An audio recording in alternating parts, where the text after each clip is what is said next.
কারণে। তো যাই হোক, সবাইকে আমার শুভেচ্ছা, যারা হচ্ছে লাইভে দেখতেছেন এবং হচ্ছে পরে রেকর্ড দেখবেন, সবার জন্য শুভেচ্ছা। তো আমি জুয়েল হক আছি আজকে আপনাদের সাথে। আমার সাথে আছে আমার বন্ধু, একই সাথে আমরা পড়ছি, ক্লাসমেট মনিরুজ্জামান, আহ, মনিরুজ্জামান। ও হচ্ছে এখন পিজিসিতে কর্মরত আছে অ্যাসিস্ট্যান্ট ইঞ্জিনিয়ার হিসেবে।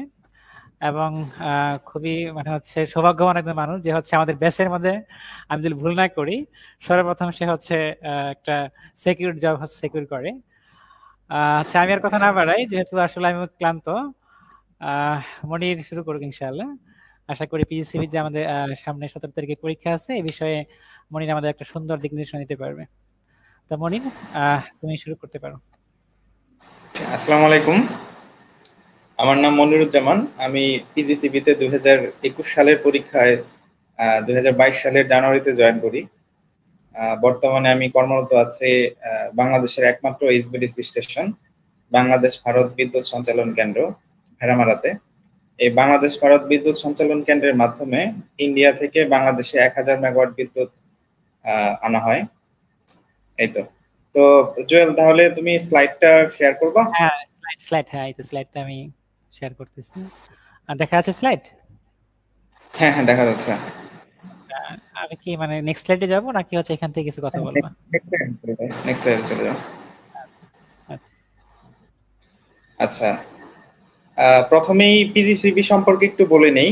পিজিসিবি হচ্ছে একটা রাষ্ট্রায়ত্ত প্রতিষ্ঠান, বিদ্যুৎ জ্বালানি ও খনিজ সম্পদ মন্ত্রণালয়ের অধীন একটি প্রতিষ্ঠান। এটি এর মূল দায়িত্ব হচ্ছে যে পাওয়ার প্ল্যান্ট থেকে উৎপাদিত বিদ্যুৎ দেশের বিভিন্ন পর্যায়ে যে ডিস্ট্রিবিউশন এন্টিটি গুলো আছে সেই ডিস্ট্রিবিউশন এন্টিটির হাতে পৌঁছে দেওয়া। যেমন হচ্ছে, যদি বলি যে আশুগঞ্জ পাওয়ার প্ল্যান্টে যে বিদ্যুৎ উৎপাদিত হয়, সেই বিদ্যুৎ পিজিসিবির ট্রান্সমিশন লাইন ব্যবহার করে, পিজিসিবির সাবস্টেশন ব্যবহার করে সেই বিদ্যুৎ দেশের বিভিন্ন প্রান্তে ছড়ায় যায় এবং হচ্ছে বিভিন্ন ডিস্ট্রিবিউশন এন্টিটি যেমন ডিপিডিসি, ডেসকো, নেসকো, উজুপাডিকো এগুলোর মাধ্যমে গ্রাহক পর্যায়ে পৌঁছে যায়। আচ্ছা, নেক্সট যাব স্লাইড আমি, একটু চেঞ্জ। হ্যাঁ হ্যাঁ, নেক্সট যাও। আচ্ছা, আমি একটু শেয়ার করে দিলাম তো। আচ্ছা, হ্যাঁ।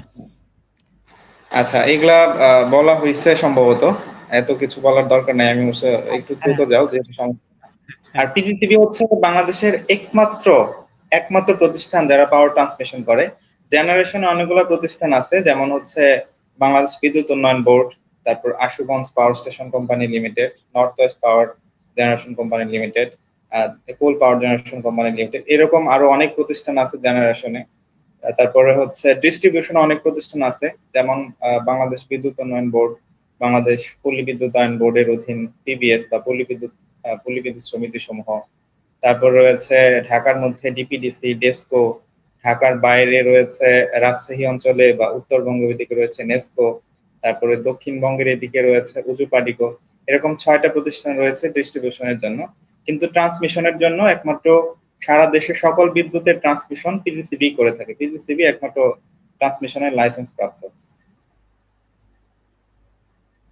আচ্ছা, আর পিজিসিবির বিজনেস এরিয়া আসলে যেহেতু সারা দেশের একমাত্র ট্রান্সমিশন এন্টিটি, সো সারা দেশব্যাপী পিজিসিবির বিজনেস এরিয়া। পিজিসিবির সারা বাংলাদেশের এক প্রান্ত থেকে আরেক প্রান্ত পর্যন্ত যে কোনো জায়গায় পিজিসিবি ট্রান্সমিশন লাইন রয়েছে।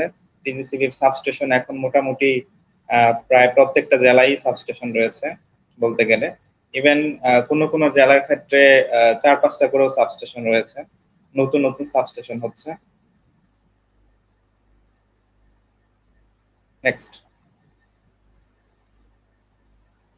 আচ্ছা, এখন হচ্ছে পিজিসিবিতে অ্যাসিস্ট্যান্ট ইঞ্জিনিয়ারের রোলটা আসলে কি, এবং অ্যাসিস্ট্যান্ট ইঞ্জিনিয়ার হিসেবে একজন ইঞ্জিনিয়ার জয়েন করার পরে তার কর্মপরিবেশ কিরকম হবে, পদায়ন কোথায় হবে, এবং হচ্ছে প্রমোশনটা আসলে কেমন হয়, সেই বিষয় নিয়ে একটু আলোচনা করব। অ্যাসিস্ট্যান্ট ইঞ্জিনিয়ারের রোল বলতে আসলে অ্যাসিস্ট্যান্ট ইঞ্জিনিয়ার, বিশেষত যদি মেকানিক্যাল ইঞ্জিনিয়ারদের কথা বলি, স্লাইড একটু চেঞ্জ করো। আচ্ছা, যদি মেকানিক্যাল ইঞ্জিনিয়ারদের কথা বলি, মেকানিক্যাল ইঞ্জিনিয়ার আসলে বিভিন্ন জায়গায় পদায়িত হতে পারে। যেমন হচ্ছে হেড অফিসে পদায়িত হতে পারে। হেড অফিসের বিভিন্ন ধরনের দপ্তর আছে, যেমন হচ্ছে প্ল্যানিং, প্রকিউরমেন্ট, স্টোর, ডিজাইনের মধ্যে বিশেষত ট্রান্সমিশন লাইন ডিজাইন, এই দপ্তরটিতে মেকানিক্যাল ইঞ্জিনিয়ারদের পদায়ন হয়। এরপরে কন্ট্রাক্ট দপ্তর আছে। এই ধরনের হেড অফিসের বিভিন্ন ধরনের দপ্তরে মেকানিক্যাল ইঞ্জিনিয়ারদের পদায়ন হয়। এছাড়াও হেড অফিসের বাইরেও ওয়েন্ডাম, যেটাকে বলে অপারেশন এন্ড মেইনটেনেন্স ডিভিশন, যেটা সে ওয়েন্ডাম দপ্তর হচ্ছে পিজিসিবির মূল দপ্তর, যার মাধ্যমে পিজিসিবির মূল আয়টা হয়। সেখানেও পদায়ন হয়। যেমন হচ্ছে ওয়েন্ডামের মূল হচ্ছে সাবস্টেশন। স্লাইডটা চেঞ্জ করো তাহলে। হ্যাঁ, সাবস্টেশনে পোস্টিং হয়। সাবস্টেশন পিজিসিবিতে বিভিন্ন ক্যাটাগরির সাবস্টেশন রয়েছে। সবচেয়ে বেশি সাবস্টেশন রয়েছে 132/33 কেভি সাবস্টেশন। এরপর রয়েছে 230/132 KV substation, 230/33 KV substation, 400 KV substation, 400/230, 400/132 KV substation. এই ধরনের সাবস্টেশন গুলাতে অ্যাসিস্ট্যান্ট ইঞ্জিনিয়ার লেভেলে পদায়ন হয়। তো সাবস্টেশন গুলাতে অ্যাসিস্ট্যান্ট ইঞ্জিনিয়ার প্রধানত ইনচার্জ হিসেবে থাকে। তো কিছু কিছু সাবস্টেশনে, যেমন 400 কেভি সাবস্টেশনে মেকানিক্যাল ইঞ্জিনিয়ারদের আসলে শিফট ডিউটি করতে হয়, অর্থাৎ অপারেশনে থাকে।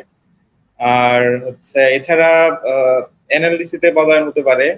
তারপরে হচ্ছে প্রোটেকশন দপ্তরেও পদায়ন হতে পারে। এনএলডিসি আসলে সারা দেশের বিদ্যুৎ ব্যবস্থা নিয়ন্ত্রণ করে বলতে গেলে, কারণ জেনারেশন কোন পাওয়ার প্ল্যান্ট কি পরিমাণ বিদ্যুৎ উৎপন্ন করবে সেটার নির্দেশনা দেয়া, এবং হচ্ছে ডিস্ট্রিবিউশন এন্ডে কতটুকু লোডশেড হবে, কোন দিকে কতটুকু পাওয়ার ফ্লো হবে, এই জিনিসগুলো পুরোটাই নির্ধারণ করে থাকে এনএলডিসি বা ন্যাশনাল লোড ডিসপ্যাচ সেন্টার। এই এনএলডিসিটা পিজিসিবির নিয়ন্ত্রণাধীন একটা অংশ।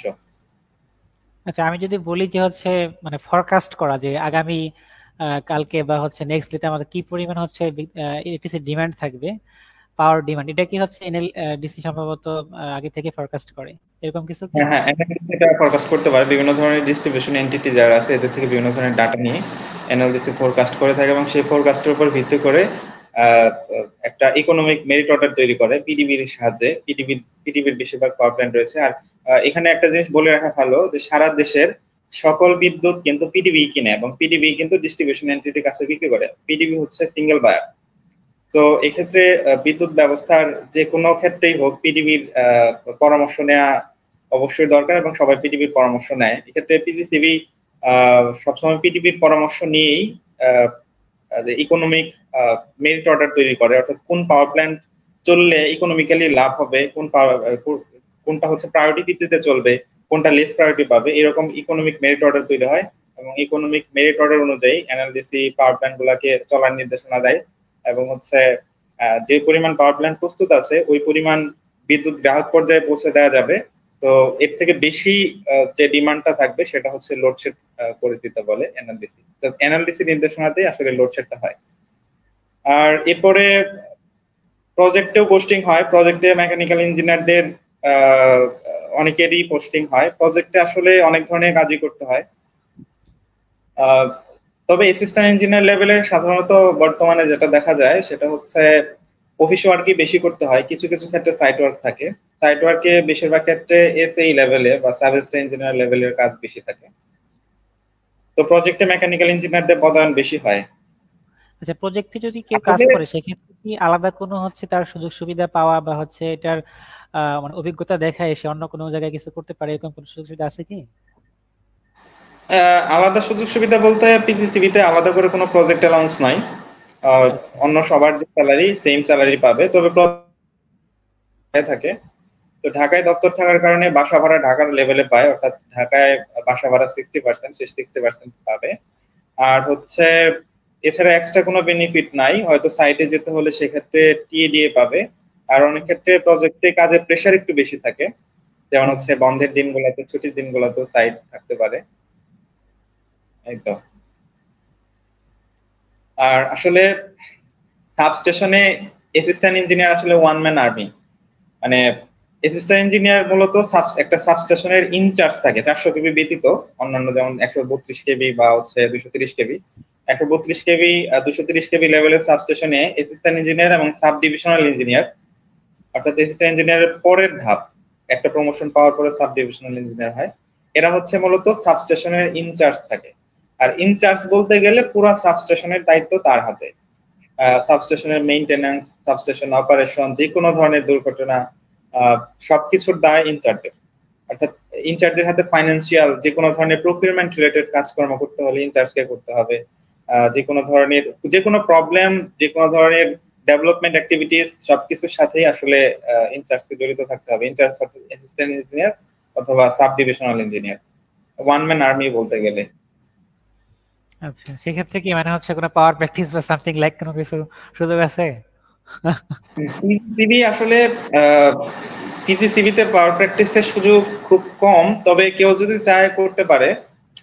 যেমন হচ্ছে পিজিসিবির সাবস্টেশন গুলা থেকেই তো ডিস্ট্রিবিউশন এন্টিটি গুলাতে বিদ্যুৎ যায়, তো সেক্ষেত্রে পিজিসিবির সাবস্টেশনের ইনচার্জ যদি কেউ যদি চায়, তো সে যদি পাওয়ার প্র্যাকটিস করবে তো সুযোগ আছে, তবে আমার জানা মতে কেউ ধরনের পাওয়ার প্র্যাকটিস করে না।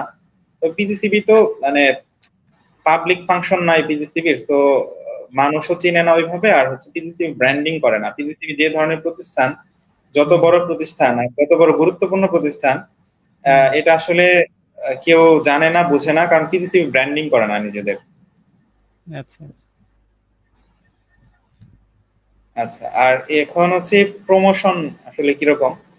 প্রমোশনে অ্যাসিস্ট্যান্ট ইঞ্জিনিয়ার থেকে এমডি পর্যন্ত যাওয়ার সুযোগ রয়েছে। আজকের অ্যাসিস্ট্যান্ট ইঞ্জিনিয়ারদের মধ্যেই কেউ হয়তো আগামী দিনে যদি পিজিসিবি তে ক্যারিয়ার করতে চায়, তাহলে সে হয়তো কেউ একজন হয়তো এমডি হবে বা ম্যানেজিং ডিরেক্টর হবে। অ্যাসিস্ট্যান্ট ইঞ্জিনিয়ার গ্রেড 7, এটা এরা প্রমোশন পেয়ে হয় হচ্ছে সাব ডিভিশনাল ইঞ্জিনিয়ার বা এসডি গ্রেড 6। এরপরে আরেকটি প্রমোশন পেয়ে এক্সিকিউটিভ ইঞ্জিনিয়ার, এটা হচ্ছে মোস্ট ভাইটাল একটা পোস্ট।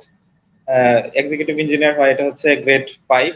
এরপরে হচ্ছে সুপারিনটেন্ডিং ইঞ্জিনিয়ার বা এসি বলি আমরা, এটা হচ্ছে গ্রেড 4। নেক্সট হচ্ছে chief engineer grade 3। Chief engineer পরে হচ্ছে এক্সিকিউটিভ ডিরেক্টর, এটা হচ্ছে গ্রেড 2। মূলত চিফ ইঞ্জিনিয়ার পর্যন্ত আসলে রেগুলার প্রমোশন পাওয়া যায়। এরপরে গ্রেড 2 পোস্ট যেটা এক্সিকিউটিভ ডিরেক্টর, এক্সিকিউটিভ ডিরেক্টর আসলে মিনিস্ট্রি থেকে মানে মিনিস্ট্রির পরামর্শে এক্সিকিউটিভ ডিরেক্টর পদে পদায়িত হয়।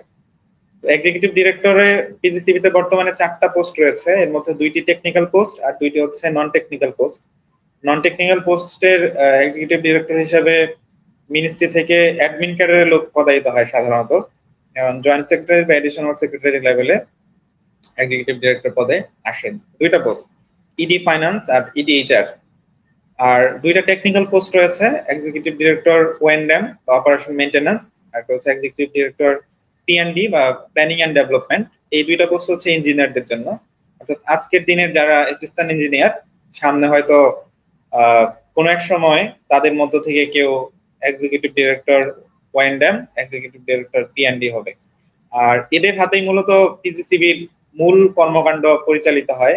এক্সিকিউটিভ ডিরেক্টর ওএনডএম মূলত রাজস্ব সংগ্রহ করে বা হচ্ছে রাজস্ব সংগ্রহ করার জন্য যে কাজগুলা সেগুলো পরিচালনা করে। আর এক্সিকিউটিভ ডিরেক্টর পিএনডি মূলত প্ল্যানিং এন্ড ডেভেলপমেন্টের কাজ করে, অর্থাৎ বিভিন্ন ধরনের কোন জায়গায় কি পরিমাণ সাবস্টেশন দরকার, সেই সাবস্টেশনের প্ল্যানিং, ট্রান্সমিশন লাইনের প্ল্যানিং, পরবর্তীতে এগুলা ডেভেলপমেন্ট ফেজে প্রজেক্ট হিসেবে প্রজেক্ট নেওয়া এবং প্রজেক্ট পরিচালনা করা, এগুলার দায়িত্ব হচ্ছে এক্সিকিউটিভ ডিরেক্টর পিএনডি বা প্ল্যানিং এন্ড ডেভেলপমেন্ট এর। এরপর হচ্ছে ম্যানেজিং ডিরেক্টর। ম্যানেজিং ডিরেক্টর হচ্ছে মিনিস্ট্রির পরামর্শে বোর্ড কর্তৃক নিয়োজিত হয়। নেক্সট স্লাইডে যাও, আমি যে কথাগুলো বলতেছি এটা নেক্সট স্লাইডে আছে। আচ্ছা আচ্ছা আচ্ছা, তো ম্যানেজিং ডিরেক্টর বোর্ড কর্তৃক মনোনীত হয় এবং হচ্ছে অবশ্যই ম্যানেজিং ডিরেক্টর টেকনিক্যাল পারসন হয়। তবে নন টেকনিক্যালও ম্যানেজিং ডিরেক্টর হওয়ার সুযোগ রয়েছে। ম্যানেজিং ডিরেক্টরের ক্ষেত্রে যে যোগ্যতা রয়েছে তার মধ্যে ম্যানেজমেন্ট লেভেল থেকে যারা পড়ালেখা করে তাদেরও হওয়ার সুযোগ রয়েছে। তবে এখন পর্যন্ত আমার জানা মতে ইঞ্জিনিয়ার ব্যতীত কেউ মনে হয় ম্যানেজিং ডিরেক্টর হয়নি পিজিসিবিতে। আর এরপর রয়েছে চেয়ারম্যান। তো চেয়ারম্যান আসলে বোর্ড কর্তৃক মনোনীত। পিজিসিবির যে ম্যানেজিং বোর্ড রয়েছে, এক্সিকিউটিভ বোর্ড, ওই বোর্ড কর্তৃক চেয়ারম্যান মনোনীত হয়। সাধারণত বিদ্যুৎ সচিব, যিনি বিদ্যুৎ সচিব বা সিনিয়র সচিব, উনি হচ্ছে পিজিসিবি বোর্ডের চেয়ারম্যান হন। পরবর্তীতে বোর্ড যদি মনে করে ওনাকে রেখে দিবে, যেমন হচ্ছে এর আগের চেয়ারম্যান মহোদয় যিনি ছিলেন, চেয়ারম্যান স্যার, উনি ছিলেন আহমদ কায়কোস স্যার। উনি বিদ্যুৎ সচিব, সিনিয়র সচিব ছিলেন, পরবর্তীতে প্রধানমন্ত্রীর মুখ্য সচিব ছিলেন। কিন্তু প্রধানমন্ত্রীর মুখ্য সচিব থাকা অবস্থাতেও পিজিসিবি চেয়ারম্যান ছিলেন। তো পরবর্তীতে উনি ওয়ার্ল্ড ব্যাংকের একটা পোস্টে দেশের বাইরে থাকার কারণে পিজিসিবির কর্মকাণ্ড পরিচালনায় ওনার জন্য সমস্যা হবে বিধায় ওনার পরিবর্তে বর্তমানে চেয়ারম্যান রয়েছেন বিদ্যুৎ বিভাগের সিনিয়র সচিব হাবিবুর রহমান স্যার। তো পাওয়ার ইউটিলিটিস যেগুলো আছে এর মধ্যে পিজিসিবির বোর্ডের ডিরেক্টর যারা আছেন এবং হচ্ছে পিজিসিবি বোর্ডের চেয়ারম্যান, এনারা একটু সিনিয়র লেভেলের হয়ে থাকে। যেমন অনেক ডিস্ট্রিবিউশন এন্টিটি রয়েছে বা জেনারেশন এন্টিটি রয়েছে, সেখানে চেয়ারম্যান অতিরিক্ত সচিব লেভেলের চেয়ারম্যান হয়ে থাকে এবং বোর্ডের ডিরেক্টর হয়ে থাকে যুগ্ম সচিব বা উপসচিব লেভেলের। কিন্তু পিজিসিবির ক্ষেত্রে চেয়ারম্যান সবসময় সিনিয়র লেভেলের কেউ হয় এবং বোর্ডের মেম্বার যারা রয়েছেন, সে বোর্ডের মেম্বার বলতে ডিরেক্টর যারা রয়েছেন, ডিরেক্টর হচ্ছে অতিরিক্ত সচিব বা যুগ্ম সচিব লেভেলের হয়। তাদের একটু সিনিয়র লেভেলে যারা আছেন তারাই থাকেন। এই ক্ষেত্রে বোর্ডের ডিরেক্টর হিসেবে বুয়েটের একজন প্রফেসর থাকেন, আর কিছু ইন্ডিপেন্ডেন্ট ডিরেক্টর থাকেন, বাইরের লোক, প্রাইভেট সেক্টরের লোক থাকেন। আচ্ছা, এগুলাকে কি অনেকটা অনারারি পোস্টের মতো, মানে যারা হচ্ছে বুয়েটের প্রফেসর বা হচ্ছে বাইরে যারা প্রাইভেট সেক্টর থেকে আসেন? এটা হচ্ছে পরিচালনা পর্ষদ মূলত, মানে বিভিন্ন ধরনের গুরুত্বপূর্ণ ডিসিশন গুলা যেগুলা পিজিসিবির ম্যানেজমেন্ট নিতে পারে না, পিজিসিবির যে ম্যানেজমেন্ট রয়েছে সেই ম্যানেজমেন্ট যেগুলা নিতে পারে না সেগুলো হচ্ছে বোর্ডে ডিসিশন গুলা নেওয়া হয়। আবার কিছু ধরনের প্রকিউরমেন্ট অ্যাক্টিভিটিস রয়েছে, যেমন 50 কোটির উপরে যদি প্রকিউরমেন্ট হয় সেক্ষেত্রে সরকারি অর্থায়নে হলে সেটা চলে যায় হচ্ছে সম্ভবত একনেকে চলে যায়। কিন্তু এটা যদি পিজিসিবি নিজস্ব অর্থায়নে হয় 50 কোটির উপরে, সেক্ষেত্রে পিজিসিবি বোর্ডে চলে যায়, সেটা যত টাকাই হোক না কেন, 1000 কোটি বা লক্ষ কোটি হলেও সেটা পিজিসিবি বোর্ড থেকে অনুমোদন নেওয়া যায়, সেটা যদি পিজিসিবির অর্থায়নে হয় সেক্ষেত্রে। এই ধরনের অনেক ফাংশন রয়েছে যে ফাংশন গুলা আসলে পিজিসিবি বোর্ড আসলে সুপ্রিম, মানে এটা হচ্ছে সুপ্রিম অথরিটি বলতে গেলে। আচ্ছা, তো চেয়ারম্যানের কথা তো বললাম, চেয়ারম্যান হচ্ছে বোর্ড কর্তৃক মনোনীত হয়, মূলত সরকার এই পোস্টটা মনোনয়ন করে থাকে। মানে বোর্ডে যারা আছেন আসলে বোর্ডে মূলত সরকারের লোকজনই রয়েছে। তো সিলেকশন প্রসিডিউর, স্যালারি, বেনিফিটস এগুলো যদি বলি, প্রথমেই সিলেকশনে আসি। অ্যাসিস্ট্যান্ট ইঞ্জিনিয়ার সিলেকশন প্রসিডিউরটা কি? এর আগে যেটা হতো, আগে অ্যাপ্লাই করতো, পরবর্তীতে সরাসরি রিটার্ন পরীক্ষা হতো, বুয়েটের রিটার্ন পরীক্ষা হতো। রিটার্ন পরীক্ষার মাধ্যমে যে পোস্ট আছে, যতগুলা ভ্যাকেন্ট পোস্ট আছে, সেই ভ্যাকেন্ট পোস্টের 3 গুণ রিটার্ন পরীক্ষায় পাশ করতো, সেই 3 গুণকে ভাইবা নেওয়া হতো। তার মধ্যে থেকে 1 গুণ থাকতো, অর্থাৎ ভ্যাকেন্ট পোস্টের সমান থাকতো হচ্ছে মেরিট লিস্টে, আর ভ্যাকেন্ট পোস্টের সমান থাকতো হচ্ছে ওয়েটিং লিস্টে। আর বাকি 1 গুণ যেটা, তারা হচ্ছে বাদ পড়ে যেত। তো যারা মেরিট লিস্টে থাকতো তারা নিয়োগ পেত, এবং পরবর্তী 1 বছরের মধ্যে যদি এই নিয়োগ প্রাপ্তদের মধ্যে কেউ চাকরি ছেড়ে দিত, সেক্ষেত্রে ওয়েটিং লিস্ট থেকে তারা ডাক পেত বা চাকরি করার সুযোগ পেত। তো বর্তমানে প্রসিডিউরটা এরকমই, তবে রিটেন পরীক্ষায় বেশি ক্যান্ডিডেট থেকে, মানে অ্যাপ্লিকেশন করে যারা, তাদের মধ্যে থেকে ফিল্টার প্রসিডিউর চালু করার জন্য প্রিলিমিনারি পরীক্ষা নেওয়া শুরু করেছে এবছর থেকে। এটার মূল কারণ হচ্ছে খরচ বাঁচানো, আমার কাছে যেটা মনে হয় খরচ বাঁচানো। যে বেশি ক্যান্ডিডেট যদি রিটার্ন পরীক্ষা দেয় তাহলে, বলো। না, ওইটাই, মানে আমাদের বুয়েট রিসেন্ট একটা কথা হচ্ছিল যে মানে বুয়েট এখন সম্ভবত রিটেন পরীক্ষার জন্য অনেক বেশি কস্ট দাবি করতেছিল আর কি, মানে চার্জ করতেছিল। ওই জন্য হচ্ছে খরচ বাঁচানোর জন্য, ক্যান্ডিডেট সংখ্যা কমানোর জন্য প্রিলিমিনারি পরীক্ষা নিয়েছে পিজিসিবি নিজেই। তো প্রিলিমিনারি থেকে ফিল্টার করে সম্ভবত 7 থেকে 8 গুণ বা 10, কিছু কিছু ক্ষেত্রে 10 গুণ, 8 গুণ, তো 8 গুণ ক্যান্ডিডেট সিলেক্ট করেছে। এই 8 গুণ ক্যান্ডিডেট বুয়েটে রিটার্ন পরীক্ষা দিবে। রিটার্ন পরীক্ষা আগের মতোই হবে আশা করা হয়, কারণ পিজিসিবির সার্ভিস রুলস চেঞ্জ হয় নাই। সার্ভিস রুলসে আগে যে ধরনের প্রশ্নের প্যাটার্ন ছিল এখনো সেটাই হওয়ার কথা। তো এর মধ্যে থেকে 3 গুণ সিলেক্ট হবে ভাইবার জন্য, 3 গুণ থেকে 1 গুণ বাদ চলে যাবে, 1 ভাগ বাদ চলে যাবে, আর 2 ভাগের 1 ভাগ, প্রথম 1 ভাগ যারা তারা মেরিট লিস্টে থাকবে, আর দ্বিতীয় 1 ভাগ ওয়েটিং লিস্টে থাকবে। এই তো। আর পরীক্ষার ব্যাপারে যদি বলি, নেক্সট স্লাইডে যাও। তো পরীক্ষার ক্ষেত্রে আগে যে প্রশ্ন প্যাটার্ন ছিল 40% ডিপার্টমেন্টাল কোশ্চেন থাকতো এবং 60% নন ডিপার্টমেন্টাল কোশ্চেন থাকতো। তো আশা করা যায় এবারও সেম প্রশ্ন প্যাটার্ন থাকবে। ডিপার্টমেন্টাল প্রশ্নের মধ্যে ডিপার্টমেন্ট, এই বিষয়টা একটু পরে বলি কি কি আসতে পারে বা কি কি গুরুত্বপূর্ণ। নন ডিপার্টমেন্টালের মধ্যে 20% মার্কস থাকে বাংলা, ইংলিশ এবং পাওয়ার সেক্টর থেকে, আর 20% মার্কস থাকে জেনারেল নলেজ থেকে, বাংলাদেশ অ্যাফেয়ার্স এবং ইন্টারন্যাশনাল অ্যাফেয়ার্স, আর 20% মার্কস থাকে হচ্ছে মেন্টাল এবিলিটি বলি বা অ্যানালিটিক্যাল এবিলিটি বলি, যেটা আইকিউর মতো আর কি। হ্যাঁ, আইকিউ যেটা, সেটা থাকে। তো এখন একটু কথা বলি যে ডিপার্টমেন্টাল অংশে মূলত আমাদের যে কোর সাবজেক্ট যেগুলো আছে, যেমন ফ্লুইড, তারপরে হিট, তারপরে হচ্ছে মেকানিক্স রিলেটেড যে সাবজেক্ট গুলা, এগুলা থেকে তো সবসময় প্রশ্ন হয়। তো একটা প্রশ্ন কমন থাকে, সেটা হচ্ছে ড্রয়িং, মেকানিক্যাল ড্রয়িং। তো মেকানিক্যাল ড্রয়িং এর 2 ধরনের প্রশ্ন থাকতে পারে। একটা হচ্ছে যে আইসোমেট্রিক ভিউ থেকে বিভিন্ন ধরনের প্রজেক্ট নিয়ে যে ভিউ গুলা, ফ্রন্ট ভিউ, টপ ভিউ, এগুলা তৈরি, বা হচ্ছে টপ ভিউ, ফ্রন্ট ভিউ, এগুলা থেকে হচ্ছে একটা আইসোমেট্রিক ভিউ তৈরি করা। তো এই ধরনের 2 ধরনের প্রশ্ন থাকতে পারে।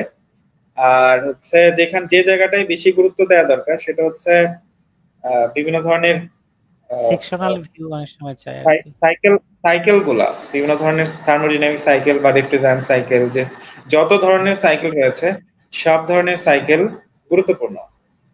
ঠিক আছে, যে কোনো ধরনের সাইকেলই আসতে পারে। কিছু স্কিমেটিক ডায়াগ্রাম আসতে পারে। স্কিমেটিক ডায়াগ্রাম বলতে হতে পারে এ ধরনের যে একটা পাওয়ার প্ল্যান্টে মানে পুরো পাওয়ার সিস্টেমের একটা স্কিমেটিক ডায়াগ্রাম আসতে পারে, যে পাওয়ার প্ল্যান্ট থেকে উৎপাদিত বিদ্যুৎ কিভাবে ট্রান্সমিশন লাইনের মাধ্যমে ডিস্ট্রিবিউশন এন্টিটিতে পৌঁছাচ্ছে, পুরো একটা সাইকেল আসতে পারে। এরপর আসতে পারে একটা কম্বাইন সাইকেল পাওয়ার প্ল্যান্টের পুরো স্কিমেটিক ডায়াগ্রাম আসতে পারে হচ্ছে একটা নিউক্লিয়ার পাওয়ার প্ল্যান্টের স্কিমেটিক ডায়াগ্রাম আসতে পারে। তারপর আসতে পারে বিভিন্ন ধরনের রিঅ্যাক্টরের ডায়াগ্রাম আসতে পারে, যেমন হচ্ছে ভিবিইআর, রূপপুরে যেটা ব্যবহৃত হচ্ছে ভিবিইআর 1200 রিঅ্যাক্টরের স্কিমেটিক ডায়াগ্রাম আসতে পারে। তো এই ধরনের আর কি পিডব্লিউআর রিঅ্যাক্টর, তারপরে হচ্ছে এই ধরনের বিভিন্ন ধরনের রিঅ্যাক্টরের স্কিমেটিক ডায়াগ্রাম আসতে পারে। অর্থাৎ যে কোনো ধরনের স্কিমেটিক ডায়াগ্রাম যেগুলা পসিবল, ঠিক আছে, সব ধরনের স্কিমেটিক ডায়াগ্রাম, সব ধরনের সাইকেল, তারপর হচ্ছে বিভিন্ন ধরনের গ্রাফ। কিছু ধরনের গ্রাফ গুলোও খেয়াল রাখতে হবে, যেমন রেফ্রিজারেন্টের কি বলে আমি ভুলে গেছি মনে হয়, বিভিন্ন ধরনের গ্রাফ রয়েছে না, হিউমিডিটি রিলেটেড, টিএস ডায়াগ্রাম,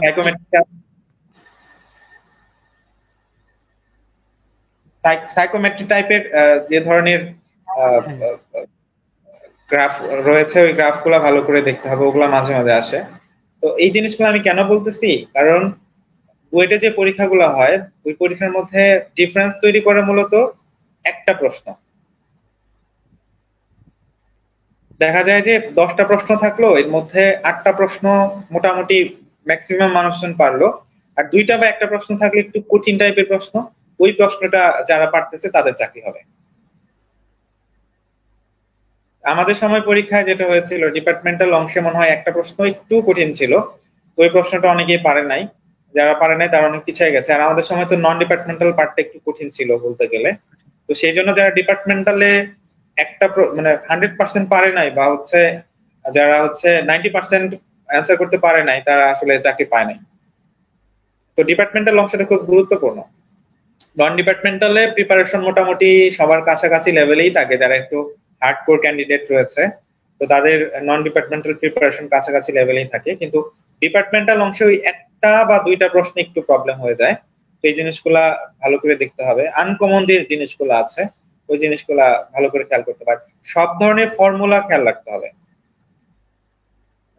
বিভিন্ন সাবজেক্টের বিভিন্ন টপিক রিলেটেড টপিক ধরে ধরে ফর্মুলাগুলো আত্মস্থ করতে হবে এবং ফর্মুলাগুলোর ইউজ সম্পর্কে জানতে হবে।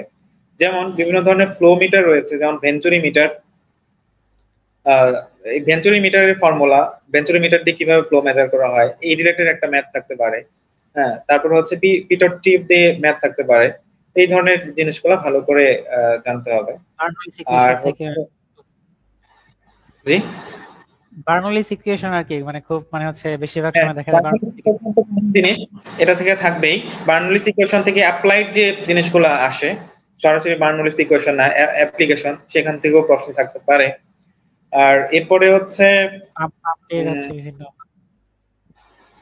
মেকানিক্স রিলেটেড যেগুলো আছে সেখান থেকে তো থাকবেই। তো কিছু জিনিস আর একটু ভালো করে দেখা দরকার, সেটা হচ্ছে বিভিন্ন ধরনের ইঞ্জিনের সাইকেল গুলা। হ্যাঁ, ইঞ্জিনের স্কিমেটিক ডায়াগ্রাম, সাইকেল, এই জিনিসগুলা জানা দরকার। যেমন হচ্ছে ডিজেল সাইকেল, তারপর হচ্ছে কার্নো সাইকেল, তারপর হচ্ছে ব্রাইটন সাইকেল। তো যত ধরনের সাইকেল গুলা আছে ওই সাইকেলের মধ্যে এগুলা করে যায়, এগুলা খুব ভালো করে দেখতে হবে। আর হচ্ছে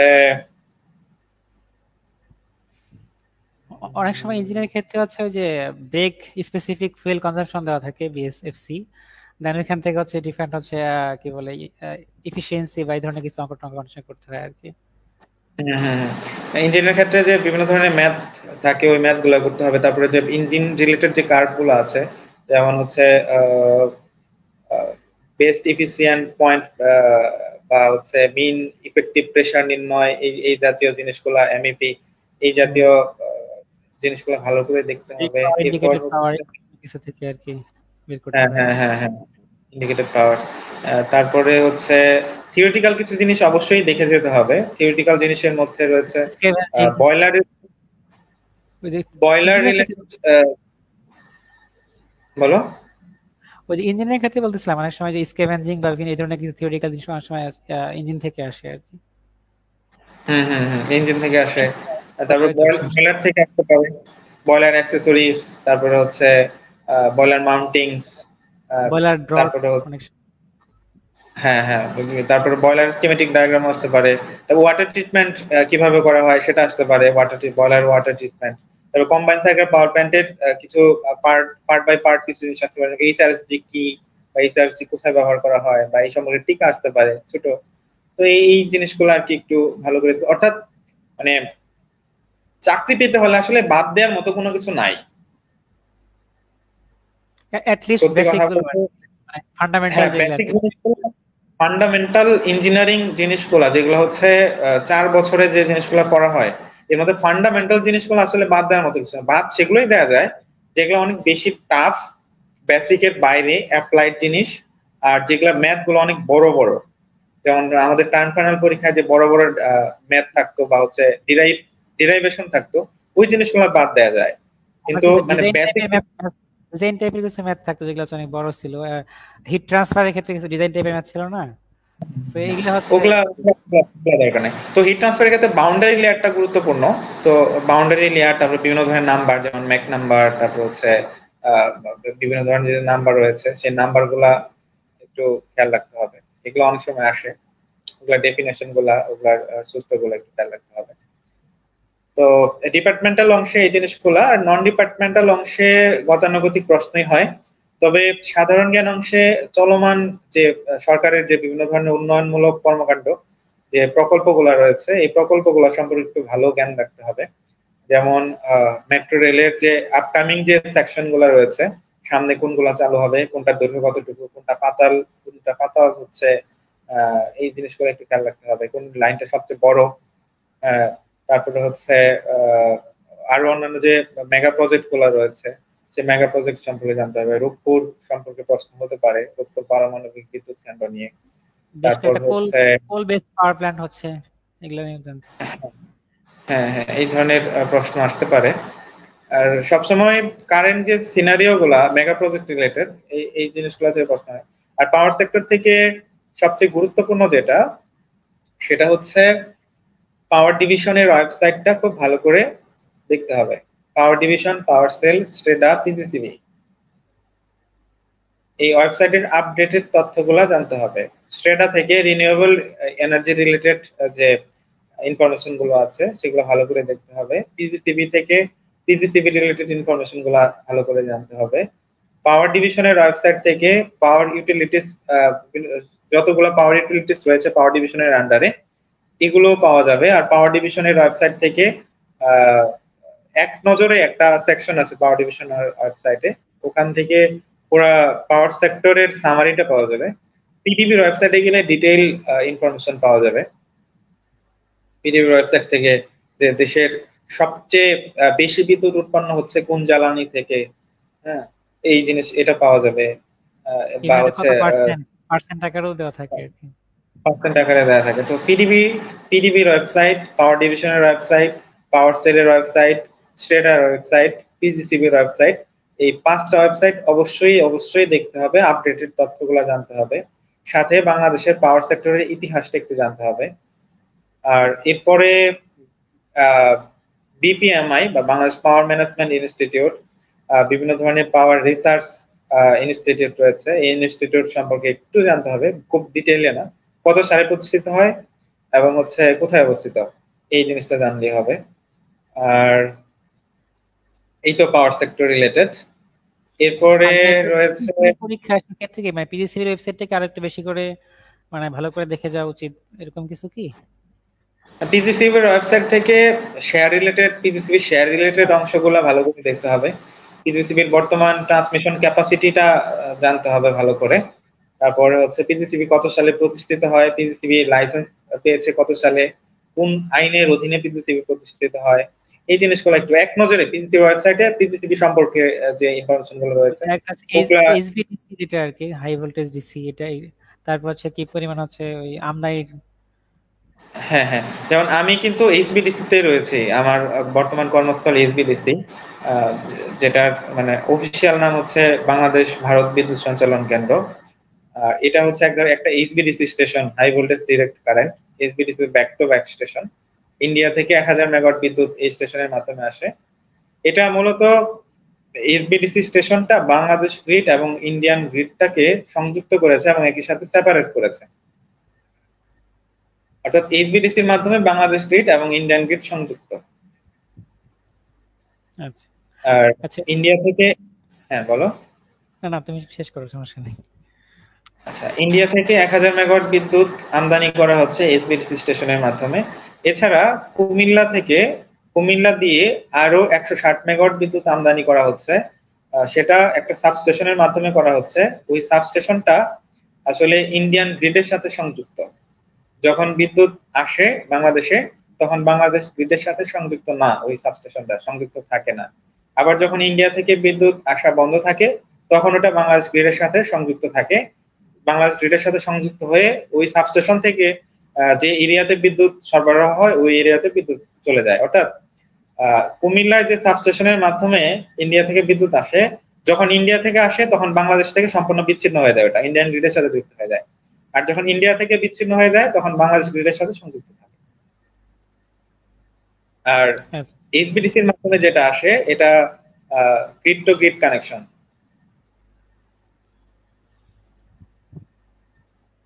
আর বেশি ডিটেইলসে যারা ক্যান্ডিডেট রয়েছে তাদের আসলে জানার দরকার নেই। তো এই তো এরপরে আরেকটা জিনিস, যেটা এখন যেহেতু আমাদের মানে ঘোষণা করছে সময় 2 ঘন্টা, সাধারণত আমরা 1 ঘন্টায় পরীক্ষা দিতাম, মানে লিখিত পরীক্ষাটা, রিটেন পরীক্ষাটা। এখন 2 ঘন্টা হওয়ার ক্ষেত্রে আমাদের প্রশ্নের প্যাটার্ন বা হচ্ছে নাম্বার অফ প্রশ্ন চেঞ্জ হতে পারে অবশ্যই। তো এই ক্ষেত্রে তোমার প্রেডিকশন বা হচ্ছে সাজেশন কেমন হবে? আগে পরীক্ষা হতো 1.5 ঘন্টা, আমি যতটুকু জানি 1.5 ঘন্টা। করোনার মধ্যে সময় কমিয়ে আনার আমাদের জন্য 1 ঘন্টা ছিল, এজন্য এটি বলছি।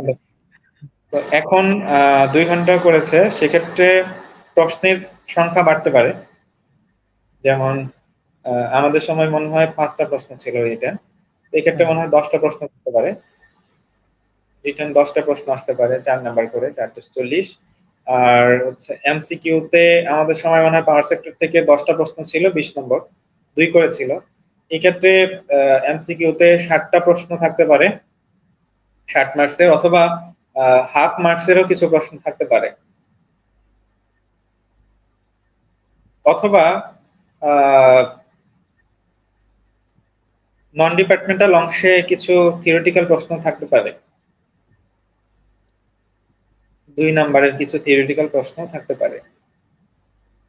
আচ্ছা, মানে কেমন হতে পারে সেটা যদি একটু আইডিয়া বা হচ্ছে করা যায়। কেমন হতে পারে বলতে, থিওরিটিক্যাল প্রশ্ন 2-1টা প্রশ্ন হতে পারে, এমসিকিউ তো থাকবেই, 2-1টা প্রশ্ন হয়তো থিওরিটিক্যাল থাকতে পারে, যেমন হচ্ছে টিকা লিখন বা হ্যাঁ, ঠিক হচ্ছে আছে। উম, এক্সপ্লেইন করা কোনো কিছু একটা জিনিসকে, সারমর্ম লেখা, রচনা, সারমর্ম টাইপের কিছু সারমর্ম, আসতে পারে। এই ধরনের কিছু থাকতে পারে। আচ্ছা যেমন উন্নয়ন প্রকল্প সম্পর্কে কিছু আসতে পারে, যে রূপপুর পারমাণবিক বিদ্যুৎ কেন্দ্র সম্পর্কে 10 লাইন লিখুন, এই ধরনের কিছু বলতে পারে। আচ্ছা। এই টাইপের কিছু প্রশ্ন হতে পারে, তবে এই ধরনের প্রশ্ন হলেও খুব বেশি প্রশ্ন হবে না, হয়তো 1টা বা 2টা প্রশ্ন হবে। আর এমসিকিউতে বেশিরভাগ প্রশ্ন হবে 1 নম্বরের, কিছু কিছু ক্ষেত্রে হয়তো হাফ নম্বরের প্রশ্ন হতে পারে।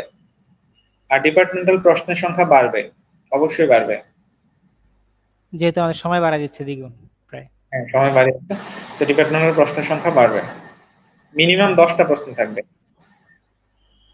আচ্ছা আর প্রশ্নের মাঝখানে ভাগও থাকতে পারে, যেমন একটা প্রশ্নের মধ্যে এ বি দিয়ে দুইটা দুইটা পার্ট করে দিল, 2 মার্কস 2 মার্কস করে, এই ধরনের হতে পারে।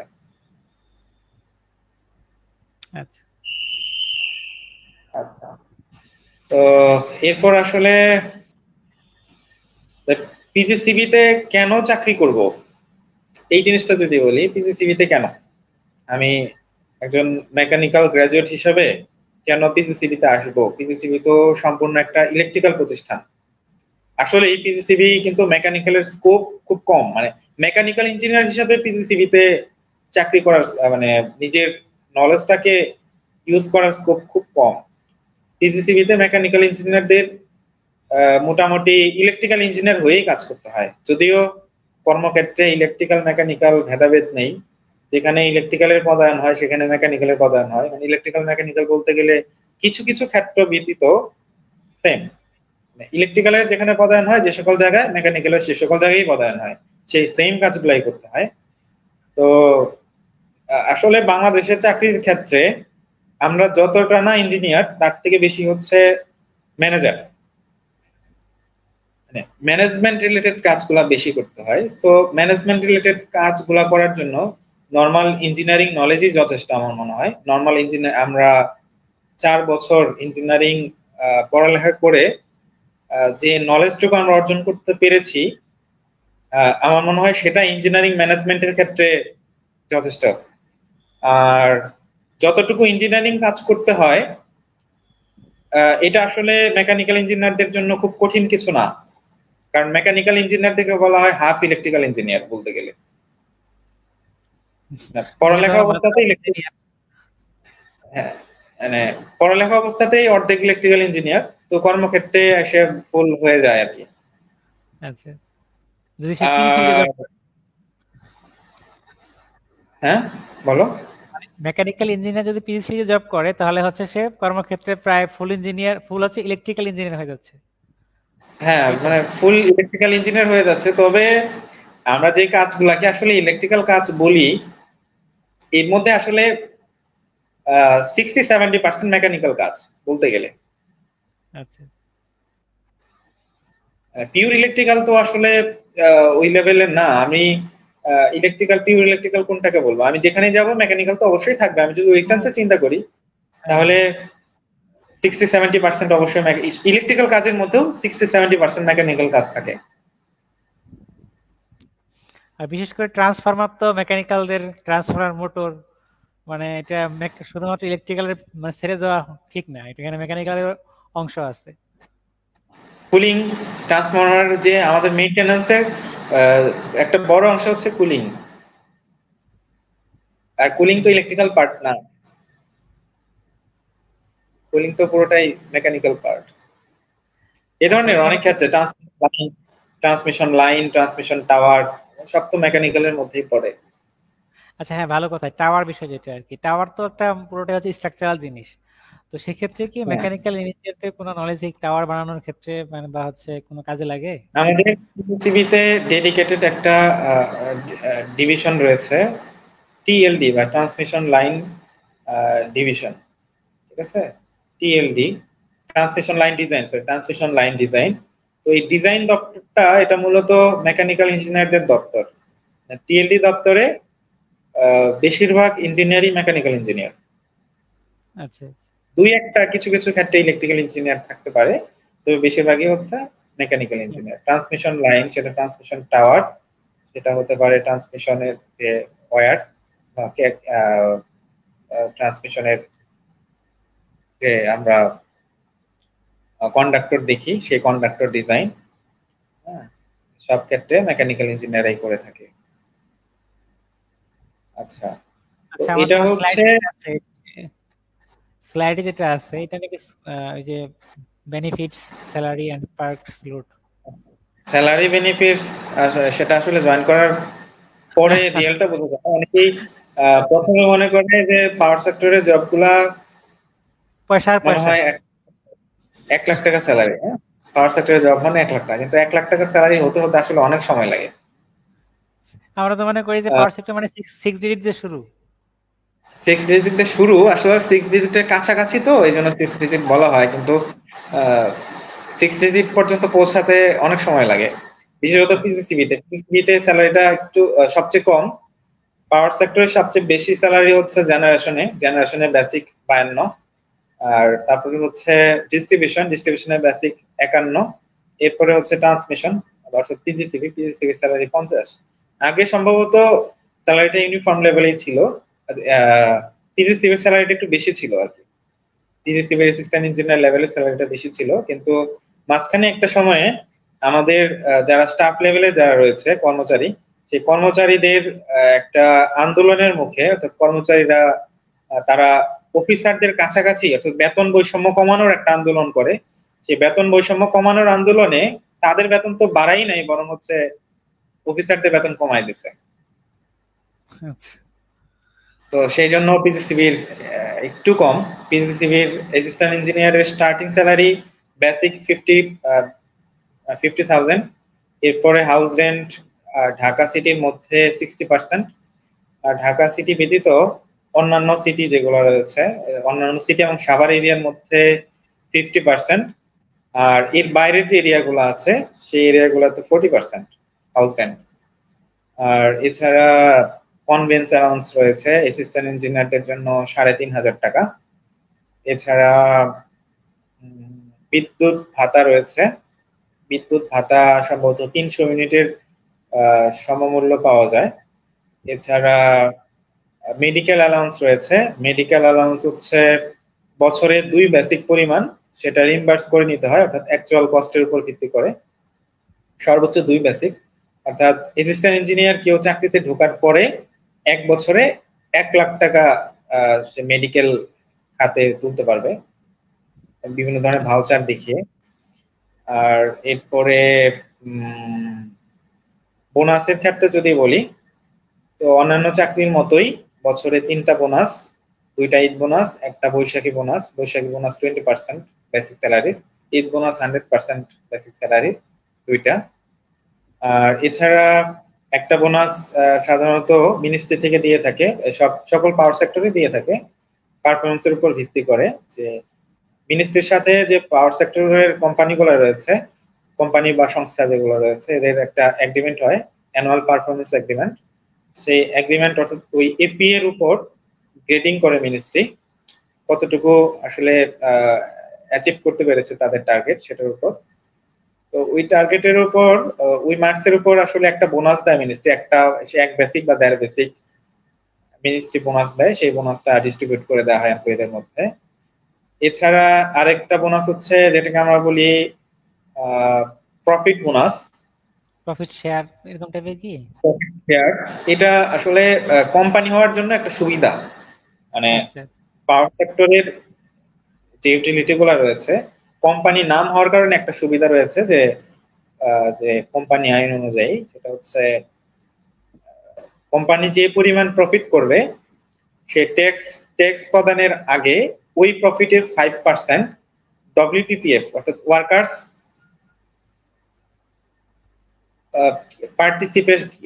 পার্টিসিপেটরি প্রভিডেন্ট ফান্ড, সম্ভবত এই ধরনের কিছু একটা আছে, সেখানে 5% তহবিল জমা হবে।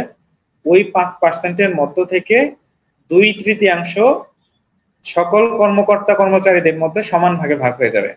2/3 মধ্যে সম্ভবত 1/3 রেখে দেওয়া হয় আর 1/3 দেওয়া হয়, খুব সম্ভবত, আমি শিওর না, সম্ভবত এরকম, আমি এখনো পাইনি। কারণ আমরা যখন জয়েন করি তার পরের বছর একটা বোনাস পায়, সেটা হচ্ছে আমরা 9 দিনের জন্য পাইনি। আর এরপরে হচ্ছে পিজিসিবি লসে যায়, লাভ করতে পারে না। এখন হয়তো সামনের অর্থ বছরে, চলমান অর্থ বছরে পিজিসিবি হয়তো কিছু লাভ করতে পারে, সেখান থেকে হয়তো একটা বোনাস আমরা সামনের বছর পেতে পারি, আশাবাদী। তো বোনাসের টাকার অঙ্কটা প্রফিটের উপর ডিপেন্ড করে। এই বছর আমি মোটামুটি আশাবাদী 60-70 হাজার টাকা হয়তো বোনাস হিসেবে পাওয়া যেতে পারে। আচ্ছা তবে আচ্ছা, এটা যদি পিজিসিবির বর্তমান মানে হচ্ছে প্রিভিয়াস হিস্ট্রি থেকে একটু মানে অনুমান করতে চেষ্টা করি যে হচ্ছে মানে লসের বছরটা বাদে আগে হচ্ছে এই বছরগুলোতে লাভ করতো পিজিসিবি, সেক্ষেত্রে হচ্ছে এই প্রফিট শেয়ারটা কেমন ছিল আর কি, যদি টাকার অঙ্কে চিন্তা করি আমি। এরকমই লাখের কাছাকাছি, সামান্য কিছু বেশি কম। আচ্ছা আচ্ছা। পিজিসিবি তো আসলে যদি বেসরকারি প্রতিষ্ঠান হতো, যদি সরকার, আসলে জনহিতকর প্রতিষ্ঠান তো জনকল্যাণে কাজ করে, কোম্পানি নাম হওয়ার কারণে আয় ব্যয়ের হিসাবটা করে আসলে, না হলে তো আয় ব্যয়ের হিসাবটা এইভাবে ওইভাবে করা হতো না হয়তো। তো যদি পিজিসিবির যে মূল আয়, সে আয়টা হচ্ছে হুইলিং বিল থেকে, অর্থাৎ জেনারেশন ইউটিলিটি থেকে বিদ্যুৎ পরিবহন করে নিয়ে ডিস্ট্রিবিউশন ইউটিলিটির কাছে যে পৌঁছে দেয়, এই পৌঁছে দেওয়ার জন্য প্রতি ইউনিটের জন্য পিজিসিবি একটা মানে এই বিদ্যুৎটা হুইলিং করার জন্য, তো পৌঁছে দেওয়ার জন্য প্রতি ইউনিটে একটা করে কিছু পরিমাণ পয়সা পায়, সেটা মনে হয় 30 পয়সা বা হচ্ছে 32 পয়সা এই লেভেলের কিছু। তো এই টাকাটাই হচ্ছে পিজিসিবির রাজস্ব, পিজিসিবির আয়। তো বর্তমান হিসাব অনুযায়ী এই টাকার অঙ্কটা অনেক বেশি হওয়ার কথা, বর্তমানে মনে হয় 30 বা 32-31 পয়সা আছে, সেটা দ্বিগুণ হওয়ার কথা। যদি দ্বিগুণ হতো তাহলে হয়তো রাজস্বটাও আরো অনেক বেশি হতো, রাজস্ব বেশি হলে প্রফিট শেয়ারটাও বেশি হতো। কিন্তু সরকার তো বিদ্যুৎ খাতে ভর্তুকি দিচ্ছে, তো সেক্ষেত্রে কোম্পানিগুলোর আসলে লাভ, বেশি লাভ করাটা সমীচীন না।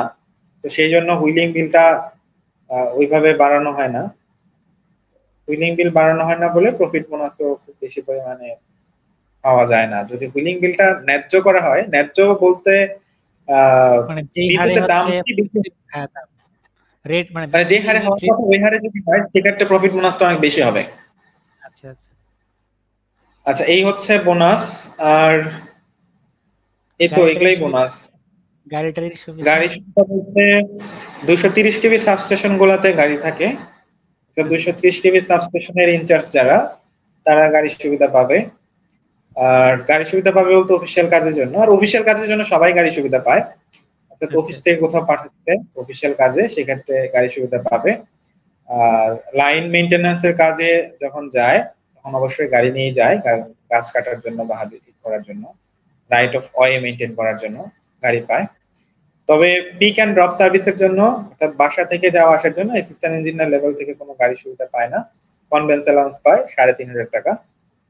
আর এক্সিকিউটিভ ইঞ্জিনিয়ার লেভেল থেকে পিক অ্যান্ড ড্রপ সার্ভিস, অর্থাৎ গাড়ি সুবিধাটা পায়, অর্থাৎ বাসা থেকে যাওয়া আসা, অফিসে যাওয়া আসা গাড়ি সুবিধা, অর্থাৎ মূলত সার্বক্ষণিক গাড়ি সুবিধাই পায় এক্সিকিউটিভ ইঞ্জিনিয়ার লেভেল থেকে। আর এক্সিকিউটিভ ইঞ্জিনিয়ার হতে মোটামুটি নিয়ম অনুযায়ী 7 বছর সময় লাগে, কিন্তু প্র্যাকটিক্যালি লাস্ট যে ব্যাচ প্রমোশন পেয়েছে ওনারা সম্ভবত 10 বছর লাগছে ওনাদের জয়নিং থেকে প্রমোশন পেতে। বর্তমান সিনারিটা আরেকটু কঠিন, এখন অনেকটা জ্যাম পড়ে গেছে, প্রমোশনটা একটু, একটু না অনেকটুকু স্লো হয়ে গেছে, এটা এই জ্যামটা কাটতে সম্ভবত আরো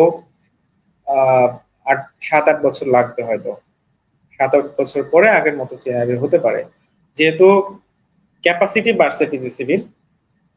আগে যদি 2009 সালের কথা চিন্তা করি, সে 2009 সালে আহ, দেশের পিজিসিবির ক্যাপাসিটি যদি বলি, ক্যাপাসিটি মনে হয় ছিল 4,000, সম্ভবত 4,000 মেগাওয়ারের মতো। আর হচ্ছে এমভিএ 4,000 এমভিএ ছিল সম্ভবত, খুব সম্ভবত, আমি শিওর না। আর বর্তমানে 30,000-এর উপরে, বর্তমানে তো ইনস্টল ক্যাপাসিটি 7 গুণ বেড়ে গেছে। হ্যাঁ, তো ক্যাপাসিটি অনেক বৃদ্ধি পেয়েছে, কিন্তু সেই অনুপাতে অর্গানোগ্রাম বৃদ্ধি পায়নি। তো সেই অনুপাতে যদি অর্গানোগ্রাম বৃদ্ধি পায় তাহলে সামনের দিনগুলোতে প্রমোশন আরো বেশি স্মুথ হবে আশা করা যায়। তবে খুব শীঘ্রই আশা করা হচ্ছে নতুন অর্গানোগ্রাম আসবে, নতুন নতুন পোস্ট ক্রিয়েট হবে।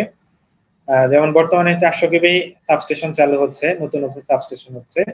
400 কেবি সাবস্টেশনের ইনচার্জ হিসেবে থাকবেন হচ্ছে একজন এক্সিকিউটিভ ইঞ্জিনিয়ার। তো আগে 400 কেবি লেভেলের যে সাবস্টেশন দুই একটা যা ছিল সেখানে incharge assistant engineer, sub divisional engineer level থেকেই হতো, বর্তমানে এক্সিকিউটিভ ইঞ্জিনিয়ার লেভেল থেকে হবে। আরো এক্সিকিউটিভ ইঞ্জিনিয়ারের আরো অনেকগুলো দপ্তর তৈরি হচ্ছে, নতুন নতুন তৈরি হবে, সেক্ষেত্রে প্রমোশন একটু স্মুথ হবে আশা করা হচ্ছে। এই তো প্রমোশন ফ্যাসিলিটিস। তো এখন যারা জয়েন করবে তারা আশা করা যায় 10-15 বছরে এক্সিকিউটিভ ইঞ্জিনিয়ার হতে পারবে, 15 বছরে হতে পারবে। আর যদি বলি ফিউচার মানে প্রমোশন রিটায়ারমেন্ট পরবর্তী যে বেনিফিট সেটা যদি বলি, পিজিসিবিতে বর্তমানে যে মাসিক পেনশন সিস্টেম সেটা নাই, এককালীন গ্র্যাচুইটি রয়েছে। গ্র্যাচুইটি সর্বশেষ বেসিকের 2.5 গুণ ইন্টু সার্ভিস ইয়ার, সেটা হিসাবে গ্র্যাচুইটি পাবে। অর্থাৎ বর্তমানে যদি কেউ 50,000 বেসিকে অ্যাসিস্ট্যান্ট ইঞ্জিনিয়ার হিসেবে জয়েন করে, তার যদি 35 বছর চাকরি করে, প্রতি বছর 4% হারে ইনক্রিমেন্ট পাবে। যদি কোনো প্রমোশন না পায় সেক্ষেত্রে সর্বশেষ স্যালারি, কোনো ইনক্রিমেন্ট যদি না পায় এবং নতুন পে স্কেল যদি না আসে, সর্বশেষ স্যালারি সম্ভবত 2 লাখ হবে, খুব সম্ভবত। তো 2 লাখ হলে 2 লাখ ইন্টু 2.5 ইন্টু 35, এই পরিমাণ এককালীন গ্র্যাচুইটি পাবে পিজিসিবি থেকে। এছাড়া সিপিএফ সুবিধা রয়েছে, কন্ট্রিবিউটরি প্রভিডেন্ট ফান্ড। এই প্রভিডেন্ট ফান্ডে প্রতি মাসে বেসিক স্যালারি 10% কেটে রাখা হয় এবং পিজিসিবি 10% কন্ট্রিবিউট করে, অর্থাৎ 20%। 10% এমপ্লয়ি দিবে আর 10% পিজিসিবি দিবে, এবং এই 20% পুরোটাই ইনভেস্ট করা হবে বিভিন্ন ক্ষেত্রে। সেই ইনভেস্টের যে প্রফিট যেটা আসবে, সেই প্রফিট সহ চাকরি ছেড়ে দেওয়ার সময় একবারে হচ্ছে একটা বেনিফিট পাবে, সেটা থেকে মোটামুটি ভালো অ্যামাউন্টের টাকা পয়সা আশা করা যায়। এছাড়া আরো রয়েছে leave encashment, earn leave encashment. তো প্রতি 11 দিনে একদিন করে আর্ন লিভ জমা হয়, সেই আর্ন লিভ এনক্যাশমেন্ট করা যায়। এরপরে হচ্ছে মানে এটা আরো সহজ একটা, করে বলি যে আর্ন লিভ আমি নিলাম না, সেক্ষেত্রে আমি এর বিনিময়ে পয়সা নিলাম, এরকম কিছু কি? হ্যাঁ হ্যাঁ, আর্ন লিভ ইউজ না করে সেটা এনক্যাশমেন্ট করা যায়। যেমন আমি আর্ন লিভ কাটাবো না, সে আর্ন লিভ টাকা না নিলাম। কাটিয়ে সেখান থেকে আমি টাকা নিব, এটা করা যায়, সেক্ষেত্রে ভালোই টাকা আসে। মোটামুটি প্রতি বছর এক বেসিকের উপরে আসে আর কি, 33 দিন সম্ভবত, 33 দিন পাওয়া যায়। আর এটা হচ্ছে প্রতি বছরই এনক্যাশ করা যায় যে পরিমাণ জমবে সেটা। তবে 180 দিনের বেশি এনক্যাশ করা যায় না। 180 দিনের বেশি হয়ে গেলে যতদিন বেশি হবে ওই দিনগুলো তামাদি হয়ে যাবে। এরপরে আরেকটা রয়েছে অর্ধগড় বেতনে অর্জিত ছুটি, সেটাও 180 দিনের বেশি হয়ে গেলে যতটুকু বেশি হবে সেটা নষ্ট হয়ে যাবে। তো এটা এনক্যাশ করা যায় না, একবারে হচ্ছে যখন চাকরি ছেড়ে দিবে তখন 180 দিন পরিমাণ এনক্যাশ করা যায়। তো 6 মাস পরিমাণ এনক্যাশ করা যায়, ওটার টাকাটা একসাথে পেয়ে যাবে। এছাড়া গ্রুপ ইন্স্যুরেন্স রয়েছে। এছাড়া আমি যতটুকু জানি, কেউ যদি কর্মক্ষেত্রে মৃত্যুবরণ করে সেক্ষেত্রে তার কারেন্ট বেসিকের 100 গুণ সে ইন্স্যুরেন্স পাবে। আর যদি চাকরি অবস্থায় কর্মরত কর্মরত অবস্থায় অর্থাৎ চাকরিকালীন অবস্থায় পিজিসিবির কাজে না থেকেও বাসায় থেকেও যদি কেউ মৃত্যুবরণ করে, তবে তার পরিবার সম্ভবত 50 বেসিক পরিমাণ টাকা পাবে, এই একটা সুবিধা আছে। আর এই তো, তবে চাকরি ছেড়ে দেওয়ার পরে অর্থাৎ রিটায়ারমেন্টের পরে বেশ ভালো অঙ্কের একটা টাকা পাওয়া যায়, যেটা সরকারি চাকরি, অন্যান্য যে সরকারি চাকরি রয়েছে রাজস্ব খাতভুক্ত 22 সেটা স্কেল যদি নবম গ্রেডের সেটা যদি দান আমি করলে, পেনশনের সাথে তুলনা করি তাহলে কেমন হবে ব্যাপারটা? মানে তাহলে হ্যাঁ কোনটা হ্যাঁ, অ্যামাউন্ট বেশি হবে? মানে সরকারি যে নবম গ্রেডের চাকরি, সেটার যে পেনশনের সাথে চিন্তা করি হচ্ছে পিজিসিবি যে লাস্ট মানে গ্র্যাচুইটি যেটা আর কি, সেক্ষেত্রে মানে যে ইন অ্যামাউন্টে চিন্তা করি টাকার পরিমাণে, সেক্ষেত্রে কোনটা আর কি বেশি হবে? আমি একটা হিসাব করছিলাম, আমি হিসাব করে দেখছিলাম পিজিসিবির পরিমাণটা অনেক বেশি থাকে। ও আচ্ছা, পিজিসিবির বুঝছি। টাকার পরিমাণটা অনেক বেশি থাকে, মানে আচ্ছা আচ্ছা। পেনশন, মাসিক পেনশন হিসাবে হুম। হিসাব করলেও সরকারি যে নবম গ্রেডের চাকরিতে যারা ঢোকে রাজস্ব খাতভুক্ত, সেখানেও যে হচ্ছে মাসে মাসে যে পেনশনের টাকাটা পায়, সেই টাকাটা সহ চিকিৎসা ভাতা সহ সবকিছু মিলিয়ে যদি হিসাব করি, তারপরেও মানে পিজিসিবি থেকে যে টাকাটা পাবে তার কাছেও থাকে না, মানে অনেক ডিফারেন্স থাকে। আর পিজিসিবি তে একটা সুবিধা রয়েছে, সেটা হচ্ছে আহ, কোনো সিলিং নাই, স্যালারির কোনো সিলিং নাই। যেমন নবম গ্রেডে কেউ চাকরিতে ঢুকলে সে যদি প্রমোশন না পায়, সে যতদিনই চাকরি করুক না কেন সর্বোচ্চ বেতন হবে 53,000 টাকা। কিন্তু পিজিসিবি তে অ্যাসিস্ট্যান্ট ইঞ্জিনিয়ার হিসেবে কেউ যদি চাকরিতে জয়েন করে, যদি কোনো প্রমোশন না পায়, তাহলে তার সর্বোচ্চ 35 বছর চাকরি করলে সর্বোচ্চ বেতন হবে 2 লাখ টাকা। মানে লোয়ার লিমিট আছে বাট আপার লিমিট নেই। আপার লিমিট নাই, কোনো সিলিং নাই। এটা একটা সুবিধা, এই সুবিধাটা আচ্ছা আছে। আর আচ্ছা। অন্যান্য পাওয়ার সেক্টরের সাথে কম্পেয়ার করলে যেটা পিজিসিবির যে বেনিফিটটা, সেটা হচ্ছে অন্যান্য প্রতিষ্ঠানগুলো আসলে পিডিবি বাদে, পিডিবিও কিছুটা, পিডিবিও সারা দেশব্যাপী আসলে ওইভাবে বিস্তৃত না। পিডিবির সব জায়গায় পিডিবির দপ্তর নেই, কাজ করার সুযোগ আসলে একদম সকল জেলায় বা উপজেলা লেভেলেও পদায়নের সুযোগ নাই পিডিবিতে। যেমন হচ্ছে অনেক জেলাতে পিডিবির ডিস্ট্রিবিউশনও নাই, পিডিবি পাওয়ার প্ল্যান্টও নাই। কিন্তু পিজিসিবি বর্তমানে সকল জেলায় এবং জেলার উপজেলা লেভেল পর্যন্ত পিজিসিবি সাবস্টেশন রয়েছে, পিজিসিবি দপ্তর রয়েছে, সেক্ষেত্রে কাজ করার সুযোগ রয়েছে। পাওয়ার সেক্টরে কাজ করতে চাইলে পিজিসিবি তে কাজ করার এই সুবিধাটা রয়েছে। নিজের কেউ এলাকায় চাইলে থেকে।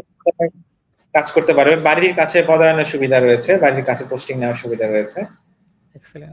সুবিধা নিতে ঢাকায় কাজ করার সুবিধা রয়েছে। ঢাকায় হেড অফিসে অনেক পোস্ট রয়েছে, ঢাকায় অনেক প্রজেক্ট রয়েছে, ঢাকায় অনেকগুলো দপ্তর রয়েছে, ওই দপ্তরগুলো অনেকগুলো সাবস্টেশন রয়েছে, সেগুলোতে আসলে কাজ করতে পারে। অর্থাৎ কারো যদি ঢাকায় কাজ করে, ঢাকায় থাকার ইচ্ছা থাকে যে আমি ঢাকায় থাকবো, সেক্ষেত্রে পিজিসিবি তে চাকরি করলে ঢাকায় থাকার সুযোগ রয়েছে, বাড়ির কাছে থাকার সুযোগ রয়েছে, এই সুবিধাগুলো রয়েছে। আর স্যালারি তো কম্পারেটিভলি খারাপ নয়, ভালোই। এই তো। আর যদি বলি ড্রব্যাক, পিজিসিবি তে কেন আসা উচিত না, সেটা যদি বলি, সেটা হচ্ছে পুরাতন সাবস্টেশন গুলাতে, পিজিসিবির পুরাতন সাবস্টেশন গুলাতে কাজের পরিমাণ, কাজের ভলিউম অনেক বেশি। ছুটির দিনগুলোতেও কাজ করতে হয়, অফিস টাইমের বাইরেও কাজ করতে হয়। আর পিজিসিবির আরেকটা বিষয় হচ্ছে সিবিএ, শ্রমিক লেভেলের যারা রয়েছে, স্টাফ লেভেলে যারা রয়েছে, এদের হ্যান্ডেল করাটা কিছু কিছু ক্ষেত্রে একটু টাফ। কারণ সিবি এর সংখ্যাটা অনেক বেশি, পিজিসিবিতে শ্রমিকদের সংখ্যাটা বেশি। আর একটা সাবস্টেশনের ইনচার্জ, তার হাতে সকল দায়িত্ব। একদিকে যেরকম সিবিএ সামলাতে হবে, তাদেরকে দিয়ে কাজ করাতে হবে, তাদেরকে ওভার টাইম দিতে হবে, তাদের সকল কাজ করতে হবে, ফাইন্যান্সিয়াল দিকটা দেখতে হবে, প্রকিউরমেন্ট জিনিসটা, বিষয়টা দেখতে হবে, যত ধরনের মেইনটেনেন্স রয়েছে সেটা দেখতে হবে, লোড ম্যানেজমেন্ট করতে হবে। মানে সব ধরনের কাজ ইনচার্জকেই করতে হয় বা ইনচার্জের নেতৃত্বে করতে হয়। কেউ যদি আহ, কোনো সাব অ্যাসিস্ট্যান্ট ইঞ্জিনিয়ার বা কোনো স্টাফ বা কেউ যদি কাজ করতে অস্বীকার করে বা কেউ যদি কাজ না করে, তো সেই কাজটা অবশ্যই ইনচার্জকে করতে হবে, কারণ দায়িত্ব ইনচার্জের। আচ্ছা মূল দায়িত্ব ইনচার্জের, সে হয়তো তার কাজটা অন্য কাউকে দিয়ে করাচ্ছে, কিন্তু মূল দায়িত্ব ইনচার্জের। তো পুরাতন সাবস্টেশন গুলোতে ফল্টের পরিমাণ বেশি থাকে, লাইন ট্রিপ দেখা যায়, ঘন ঘন লাইন ট্রিপ করতেছে, তারপরে ঘন ঘন সাবস্টেশনের বিভিন্ন ধরনের তেলে বা বিভিন্ন কিছু বাস্ট করতেছে, নষ্ট হয়ে যাচ্ছে। এগুলা মেরামত করা ঝড়ের দিনগুলা খুব চ্যালেঞ্জিং, বা বেশি গরমের দিনেও চ্যালেঞ্জিং। কারণ বেশি গরমের সময় দেখা গেছে যে হটস্পট হয়ে কোনো একটা ঝামেলা হয়ে গেল, ঝড়ের দিনগুলোতে দেখা গেল যে কোনো একটা এলে ভেঙে পড়েছে বা কোনো কোনো লাইন ট্রিপ করেছে, লাইনের উপর গাছ ভেঙে পড়ে। তো এই ধরনের অনেক ঘটনাই ঘটে। যে এই জন্য আসলে চাকরিটা একটু রিস্কি। তো পিজিসিবি তে চাকরি করতে গেলে রাত 12টা নাই, 3টা নাই, সকাল নাই, যে কোনো সময় কাজে যাওয়া লাগতে পারে, এই মেন্টালিটি থাকতে হবে। আর নতুন সাবস্টেশন গুলাতে তুলনামূলক নতুন বা হচ্ছে তুলনামূলক নতুন সাবস্টেশন গুলো আছে, সেখানে তুলনামূলক কাজের ভলিউম কিছুটা কম, সেখানে একটু রিল্যাক্স পাওয়া যেতে পারে। তবে পুরাতন সাবস্টেশন গুলাতে এই রিল্যাক্সের পরিমাণটা খুবই কম, এবং ক্ষেত্র বিশেষে প্রেশারটা অনেক বেশি। একদিকে উপর থেকে প্রেশার, ডিস্ট্রিবিউশন এন্টিটি গুলা থেকে প্রেশার, তারপরে হচ্ছে মানে সব জায়গা থেকে প্রেশার থাকে, যে বিদ্যুৎ না পেলে ডিস্ট্রিবিউশন এন্টিটি গুলা মানুষ, আহ, যারা গ্রাহক গ্রাহক লেভেল থেকে তাদের উপর যেভাবে আহ, আহ, চড়াও হয়ে যায়, তো তারা তো পিজিসিবির স্টেশন থেকে বিদ্যুৎ পাচ্ছে না। তো সেক্ষেত্রে পিজিসিবি কেও বলবে তাড়াতাড়ি করার জন্য। আবার হচ্ছে উপর লেভেল থেকেও এই ধরনের আলটিমেটাম আসবে যে তাড়াতাড়ি কাজ শেষ করে লাইন চালু করে দেওয়ার জন্য। আবার একটা সাবস্টেশন থেকে আসলে একটা জেলা লেভেলে, পুরো জেলায় কিছু কিছু ক্ষেত্রে 2-3টা জেলায়ও বিদ্যুৎ যায়। তো জেলায় অনেকগুলো গুরুত্বপূর্ণ স্থান থাকে, অনেক হসপিটাল থাকে, যেখানে বিদ্যুৎ অত্যাবশ্যকীয়। তো কোনো ধরনের অনাকাঙ্ক্ষিত ট্রিপ বা অনাকাঙ্ক্ষিত লাইন বন্ধ হয়ে যাওয়াটা আসলেই কাম্য না, এবং যত দ্রুত সম্ভব তাড়াতাড়ি করে ওই যে কোনো ধরনের ফল্ট রিকভার করা হয় বা করতে হয়। তো সেই জন্য আসলে রাত 2টা নাই, 3টা নাই, বা ভোর নাই, যে কোনো সময় সাবস্টেশনে অ্যাটেন্ড করা লাগতে পারে। এটা হচ্ছে একটা বড় চ্যালেঞ্জিং বিষয়। আচ্ছা, আমি যেটা বলতেছিলাম, যদি আমি মানে চাকরিটা রিস্ক অনেক, আমি রিস্ক বলতে বোঝাচ্ছিলাম এরকম কি হতে পারে যে কখনো একটা লাইন ট্রিপ করলো, বাট সেক্ষেত্রে হচ্ছে দেখা গেল যে ইঞ্জিনিয়ারের কোনো একটা গাফিলতি পাওয়া গেল, সেক্ষেত্রে আর কি মানে জব চলে যাওয়ার কোনো হচ্ছে হুমকি আছে কিনা? এখন বিষয়টা হচ্ছে কি ধরনের ট্রিপ করছে, যেমন হচ্ছে একটা লাইন ট্রিপ করার কারণে পার্শিয়াল ব্ল্যাকআউট হতে পারে। তো এভিয়ান কিছু কিছু লাইন ট্রিপ করার কারণে পুরো দেশ ব্ল্যাকআউট হতে পারে। যেমন হচ্ছে কিছুদিন আগে একটা ব্ল্যাকআউটের ঘটনা ঘটেছিল, সারা দেশে ব্ল্যাকআউট হয়েছে। তো সেক্ষেত্রে পিজিসিবির 2জন ইঞ্জিনিয়ার বরখাস্ত হয়েছিল। আর পরবর্তীতে তারা চাকরি ফিরে পেয়েছে, কিন্তু সাময়িক বরখাস্ত হয়েছিল 2জন ইঞ্জিনিয়ার। আচ্ছা, এই বরখাস্ত কি হচ্ছে তারপরে নেক্সট হচ্ছে প্রমোশনের ক্ষেত্রে তাদের কি কোনো ইফেক্ট ফেলে? প্রমোশনের ক্ষেত্রে ইফেক্ট কিছুটা হলেও তো পড়বে, কিছুটা হলেও পড়বে। তবে কেউ যদি সঠিকভাবে কাজ করে, কারো বড় ধরনের ভুলের কারণে, বড় ধরনের ভুল যদি না থাকে, হিউম্যান এরর থাকতেই পারে ছোটখাটো, তো সেটার কারণে তেমন কোনো সমস্যা নেই। তবে নিজের ইচ্ছাকৃত বা বড় ধরনের কোনো অনিচ্ছাকৃত বড় ধরনের ভুল এবং ইচ্ছাকৃত ভুলের কারণে সেক্ষেত্রে শাস্তি পাবে।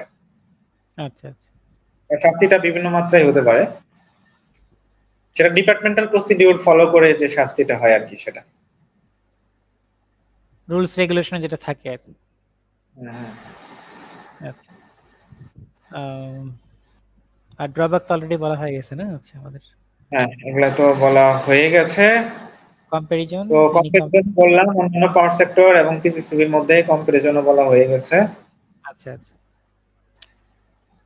রিকমেন্ডেশন তো বলতে গেলে আমার মনে হয় পিজিসিবি চাকরিটা খারাপ না। আমার 2.5 বছর হতে চললো প্রায়। আচ্ছা, আমার কাছে ভালোই লাগে। ইভেন আমি বিসিএস পরীক্ষা থেকেও ইস্তফা দিচ্ছি, মানে বিসিএস তো কখনো সিরিয়াসলি নেইনি। মাঝখানে পরীক্ষা দিচ্ছিলাম, রিটার্ন পরীক্ষা দেয়া আছে, তো ভাইবা থেকেও ভাবতেছি ইস্তফা নিব। আমার এই জবটা ভালোই লাগতেছে, এবং পিজিসিবি প্রসপেক্টও বেশ ভালো মনে হচ্ছে। আর যে সুবিধাগুলো আছে, এই সুবিধাগুলো অন্যান্য জবের তুলনায় খারাপ না। কারণ আমাদের যে ক্যাডার সার্ভিসের জবের সাথে তুলনা করা যায় না, তারপরেও পার্সন টু পার্সন ভেরি করে বিষয়টা। অ্যাডমিন ক্যাডার মানুষ যেতে চায় পাওয়ারের জন্য, পিজিসিবি তে চাকরি করলে পাওয়ার প্র্যাকটিসের সুযোগ কম, কিন্তু অন্যান্য বেনিফিট। হ্যাঁ, পাওয়ার গ্রিড, সেই গ্রিডের পাওয়ার প্র্যাকটিস করা যাবে, কিন্তু আচ্ছা, ক্ষমতা প্রদর্শন করা যায়। ক্ষমতা আসলে কোনটা? ক্ষমতা হচ্ছে ক্ষমতা বলতে আমরা আসলে অবৈধ ক্ষমতাটাকে বেশি বুঝি। আচ্ছা। তো তো পিজিসিবি চাকরিটা ভালোই, আমার কাছে ভালোই লাগছে, কারণ এখানে চাকরি করলে সরকারি চাকরির ফিলিং পাওয়া যায় একদিকে, আর একদিকে কর্পোরেট চাকরির ফিলিং পাওয়া যায় স্যালারির দিক থেকে। মানে চাকরির এনভায়রনমেন্টের দিক দিয়ে সরকারি চাকরির ফিলিং পাওয়া যায়, স্যালারি পয়সার আদার দিক থেকে বেনিফিটস এর দিক এমএনসি থেকে এমএনসির মতো আর কি, মাল্টিন্যাশনাল কোম্পানির মতো কর্পোরেট এটা কি? কর্পোরেট চাকরির ফিলিং পাওয়া যায়। আর সম্মানের দিক দিয়ে বলতে গেলে পিজিসিবির পরিচয়টা মানুষের কাছে ওই লেভেলে নাই, পিজিসিবির ব্র্যান্ডিংটা কম। যদি পিজিসিবির মানে ম্যাথ ব্র্যান্ডিংটা ম্যাথ ভালো, পিপল ম্যাথ পিপল জানে না, বাট যারা হচ্ছে একটু দেশে খোঁজ খবর রাখে তারা তো বেশ ভালো জানে। হ্যাঁ, তো পাওয়ার সেক্টরের মধ্যে পিজিসিবির মোটামুটি ভালোই সুনাম আছে, এবং পিজিসিবিতে যারা চাকরি করে তাদেরকে একটু ভালো চোখেই দেখা হয় আমার জানা মতে। আর সারা দেশের সকল প্রান্তে কাজ করার সুযোগ রয়েছে, এটা একটা ভালো দিক। ফ্যামিলির কাছে থাকা বা ঢাকায় থাকা, এই সুযোগটা রয়েছে, মানে ফ্যামিলি ছেড়ে থাকতে হবে এরকম না, ওয়ার্ক লাইফ ব্যালেন্স করা যায়। ওই পুরাতন সাবস্টেশনে পোস্টিং ছাড়া, পুরাতন সাবস্টেশনে পোস্টিং হলে হয়তো আহ রাত রাত বিরাতে বা অসময়ে ছুটার হারটা ফ্রিকোয়েন্সিটা একটু বেশি থাকতে পারে, কিন্তু গতানুগতিক রেগুলার সাধারণত অসময়ে অফিস করার ফ্রিকোয়েন্সিটা খুব কম হয়, সেটা হতে পারে মাসে একদিন বা 6 মাসে 2 বার 3 বার এরকম হতে পারে। ওয়ার্ক লাইফ ব্যালেন্স করা যায়। অফিস টাইমের বাইরে কাজের পরিমাণ আসলে কিছু কিছু ক্ষেত্রে বেশি থাকে, কিছু কিছু ক্ষেত্রে আসলে থাকে না। অনেক ক্ষেত্রে ছুটি ছাটার বিষয়টা বলতে গেলে সাবস্টেশনে যারা পোস্টিং পায় তাদের ছুটির বিষয়টা আসলে ছুটি এক্সপেক্ট করাটা একটু টাফ, মানে খুব বেশি ছুটি পাওয়া যায় না সাবস্টেশনে যাদের পোস্টিং তাদের ক্ষেত্রে। বেশি প্রয়োজন ছাড়া, খুব বেশি জরুরি ছাড়া স্টেশন লিভ করাটা একটু কষ্টকর, কারণ সাবস্টেশনের একজন মাত্র ইনচার্জ অ্যাসিস্ট্যান্ট ইঞ্জিনিয়ার থাকে, তো সেইটা হচ্ছে ইনচার্জ। তো এই ক্ষেত্রে ইনচার্জ ছাড়া তো সাবস্টেশন চলতে পারে না। সেক্ষেত্রে ছুটিতে থাকলে আহ, নিকটবর্তী কোনো সাবস্টেশনের কাউকে দায়িত্ব দিয়ে তারপরে হয়তো ছুটিতে যেতে হয়।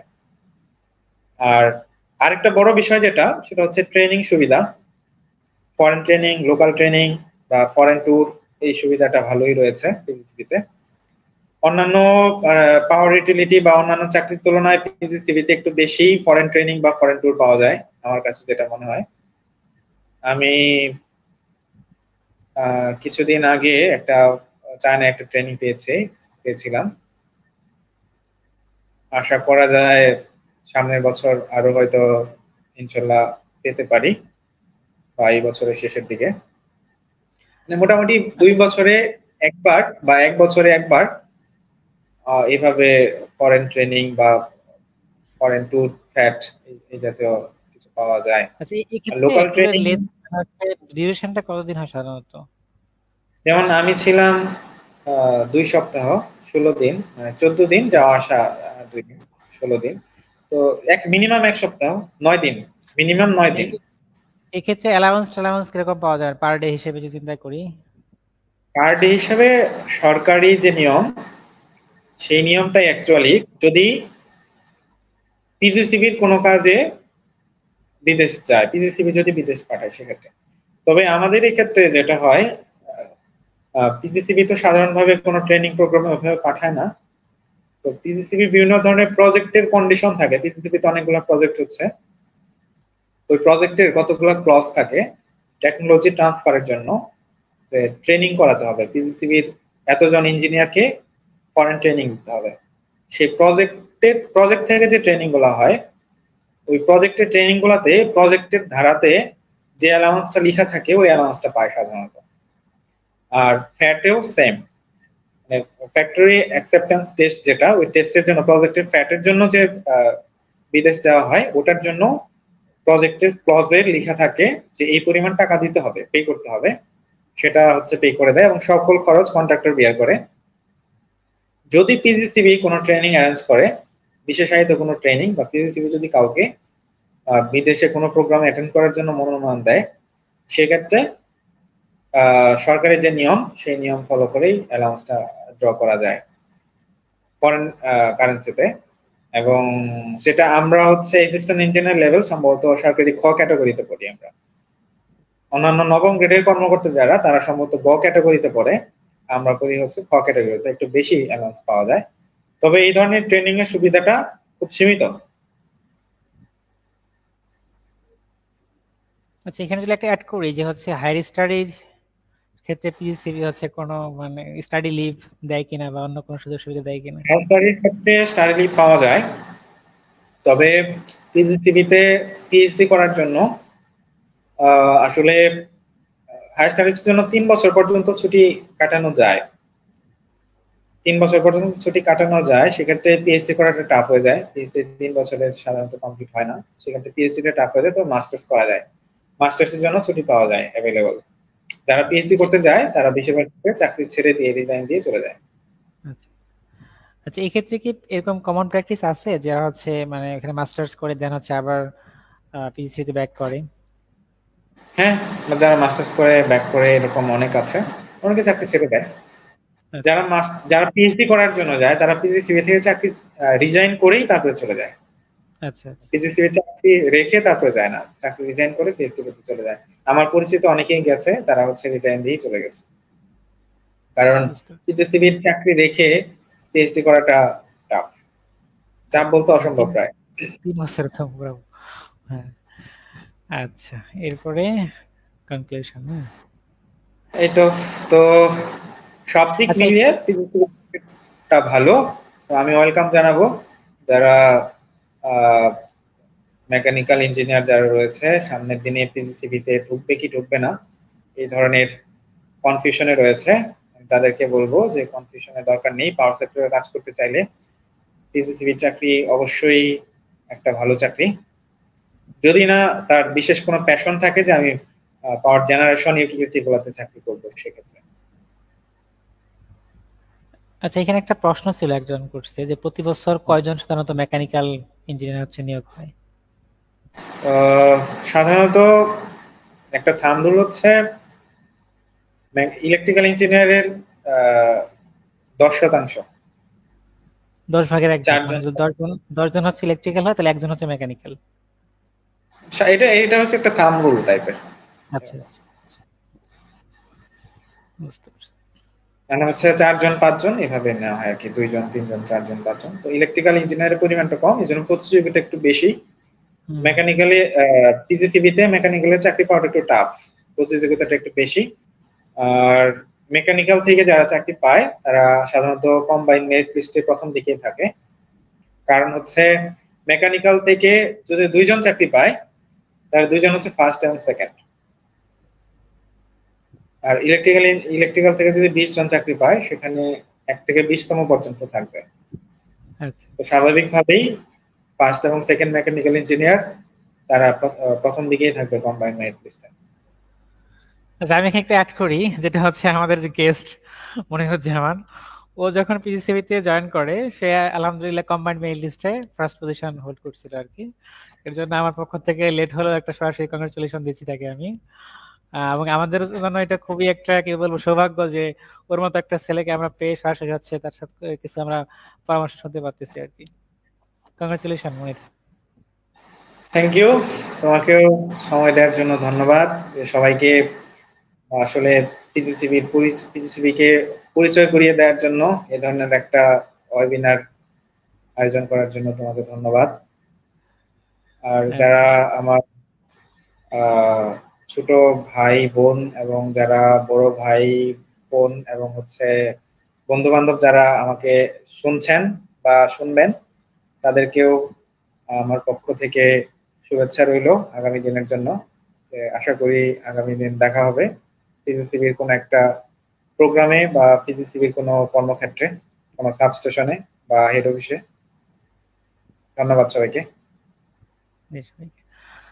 তো অনেক অনেক শুক্রিয়া মনিরুজ্জামানকে। আর আমরা অনেক রাত হয়ে গেছে, আর না বাড়াই। তো সবার জন্য শুভকামনা সামনের পরীক্ষার দিনের জন্য। আল্লাহ হাফিজ, আসসালামু আলাইকুম।